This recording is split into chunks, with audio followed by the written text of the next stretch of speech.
Hvala lepa za povabilo. Tako je, most na Soči je izredno zanimivo, in že dobro raziskano arheološko najdišče, ampak še preden grem na to, bi se seveda želel, zahvaliti oziroma, bom tudi pozdravljam tudi v svojem imenu in pa imenu, doktor Sneže Teko Hvalo, ki je urednica, tega zvezka. Sicer pa sam sem zares vezan, ja, na most na Soči, živim na mostu na Soči, delam pa kot arheolog v Tolminskem muzeju. Sama knjiga je, v bistvu eno, lahko bi rekli temu nadaljevanje zvezkov, iz, serije Inštituta za arheologijo, gre za serijo Opera Instituti Arheologiki, Slovenije. Namreč v 33. in 34. številki, je bila, beseda že izrečena, velika beseda o samem mostu na Soči. Takrat, so avtorji, na veliko, govorili o naselbinski problematiki, gre za izkopavanja, ki so bila izvedena v 70. in 80. letih, 20. stoletja na desnem bregu reke Idrijce, se pravi, to gre za naselbinski, del železnodobnega in rimskodobnega mosta na Soči.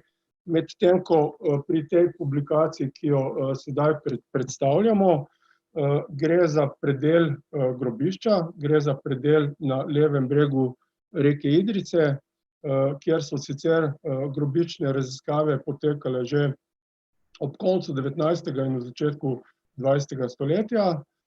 Gre za raziskave doktor Karla Markizetija iz Trsta in pa Jozefa Sombatija iz, Dunaja.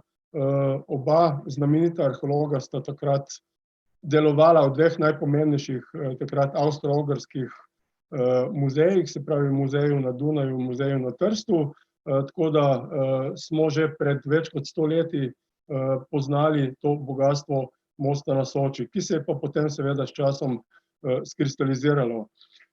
Knjiga, ki jo, predstavljamo, namreč, predstavlja, dognanja oziroma predstavlja raziskave, ki smo jih opravili, pod okriljem Tolminskega muzeja, se pravi inštitucije, v kateri, sam delam. Gre pa raziskave, ki so vezane na, začenjajo z letom 2000 in se končujejo leta 2016. Gre pa za različne, mikrolokacije, ki so vse vezane na območje železnodobnega, delno tudi bomo videli, rimskega grobišča na levem bregu reke Idrijce. Če se, kar na hitro sprehodimo po, teh treh lokacijah, ki so natančno zaobjete znotraj te publikacije. Prva je lokacija, mikrolokacija, na tako imenovanem Pucarjevem robu. Gre za lokacijo, na skrajnem severnem robu velikega, železnodobnega svetolucijskega grobišča, prav nad koriti reke Idrijce. Druga je lokacija, na ledini Repelc. Ledina Repelc se nahaja prav na, sotočju oziroma v neposredni bližini sotočja, reke Idrijce z, reko Sočo. In tretja mikrolokacija, o kateri je, beseda znotraj te knjige, je lokacija Lipičarjev vrt, ki pa zanimivo leži prav oziroma je nekako vezni člen med tema dvema lokacijama, se pravi Pucarjevim robom in Repelcem. Če gremo kar na, Pucarjev rob, ki je bil raziskan, v 2 letih, in sicer v letih 2001 in pa 2012.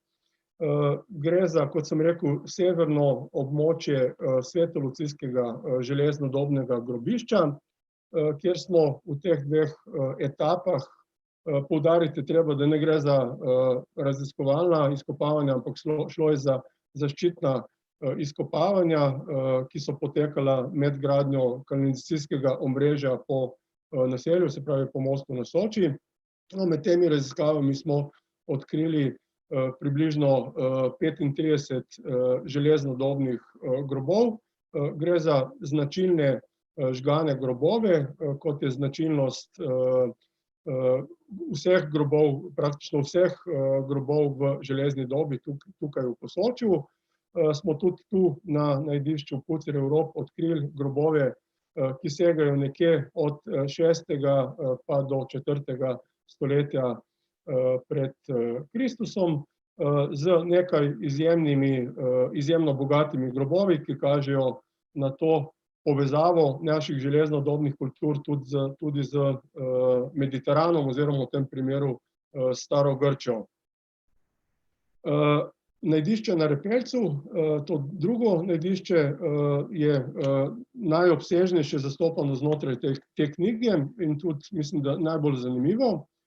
Gre pa prav tako za novo lokacijo znotraj železnodobnega grobišča na Mostu na Soči, ki zaobjema, kot smo rekli, prvo teraso nad sotočjem Idrijce in Soče. Tudi tam smo odkrili prav tako v bistvu med gradbenimi deli praktično na nove stare grobove.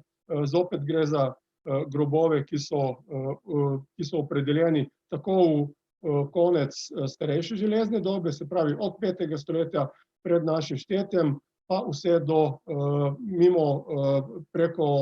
preko mlajše železne dobe, gre tudi za grobove torej iz latenskega obdobja, se pravi iz mlajše železne dobe, in pa zanimivo tudi rimske grobove, kar je prav tako prvikrat, da so na levem bregu bili odkriti tudi več kot posamezni rimski grobovi. No, sama izjemnost najdišča je tudi v tem, da smo pod samimi grobovi odkrili tudi naselbinsko plast oziroma prazgodovinsko naselbinsko plast naselbine iz bronaste dobe, kar je zelo zanimivo, namreč do tega trenutka smo poznali bronastodobno poselitev le na desnem bregu reke Idrijce, zdaj imamo pa bronastodobno poselitev izpričano tudi na tem levem, bomo rekli, grobiščnem predelu reke Idrijce. No, ob bronastodobni plasti sem rekel grobovi, ki grejo vse do rimskega časa in se z rimskim časom, zanimivo, celo niti ne končajo.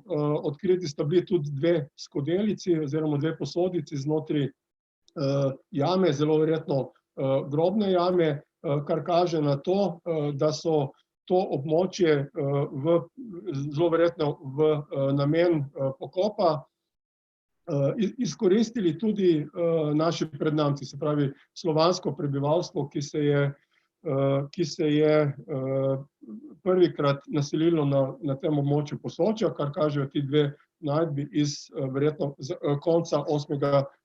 stoletja po Kristusu. Zaključujemo z tretjim najdiščem, prav tako zelo zanimivim najdiščem na Lipičarjevem vrtu, ki sem rekel, da nekako povezuje ti dve najdišči v eno celoto, prav tako leži med obema. Na tem najdišču smo prav tako med gradbenimi deli naleteli tokrat na žgan grob iz rimskega časa, ki je pa zanimiv prav zaradi tega, ker kaže na to tradicijo, ki je bila zakoreninjena v teh posoških železnodobnih prebivalcih. Namreč rimski grob iz konca 3. ali začetka 4. stoletja po Kristusu je v bistvu izgledal, v bistvu bil zelo podoben po sami obliki in vsebini našim železnodobnim žganim grobovom, ki so bili do tega trenutka na posoških najdiščih odkriti. Seveda, tako kot se za vsako znanstveno publikacijo spodobi, zaključujemo še z naravoslovnimi analizami. Gre za 3 naravoslovne analize, ki so jih opravili Petra Leben-Seljak, in sicer se je Petra Seljak ukvarjala z antropološko analizo kostnih ostankov, ki so bili odkriti na najdiščih Pucer Europ in Repeljc.